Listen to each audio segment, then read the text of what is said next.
1 Kings 7. But Solomon was building his own house 13 years, and he finished all his house.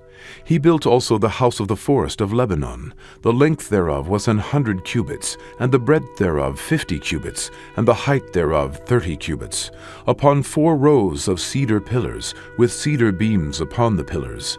And it was covered with cedar above, upon the beams, that lay on 45 pillars, 15 in a row.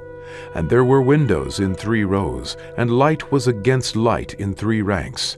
And all the doors and posts were square, with the windows, and light was against light in 3 ranks. And he made a porch of pillars, and the length thereof was 50 cubits, and the breadth thereof 30 cubits, and the porch was before them.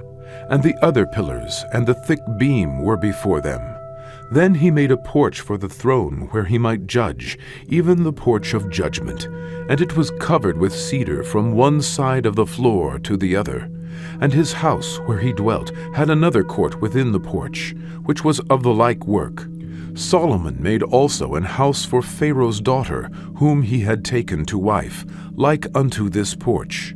All these were of costly stones, according to the measures of hewed stones, sawed with saws, within and without, even from the foundation unto the coping, and so on the outside toward the great court. And the foundation was of costly stones, even great stones, stones of 10 cubits, and stones of 8 cubits. And above were costly stones, after the measures of hewed stones and cedars. And the great court round about was with 3 rows of hewed stones, and a row of cedar beams, both for the inner court of the house of the Lord, and for the porch of the house. And King Solomon sent and fetched Hiram out of Tyre. He was a widow's son of the tribe of Naphtali, and his father was a man of Tyre, a worker in brass, and he was filled with wisdom and understanding and cunning to work all works in brass. And he came to King Solomon and wrought all his work.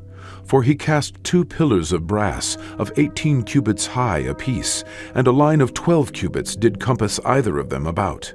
And he made 2 chapiters of molten brass, to set upon the tops of the pillars. The height of the one chapiter was 5 cubits, and the height of the other chapiter was 5 cubits.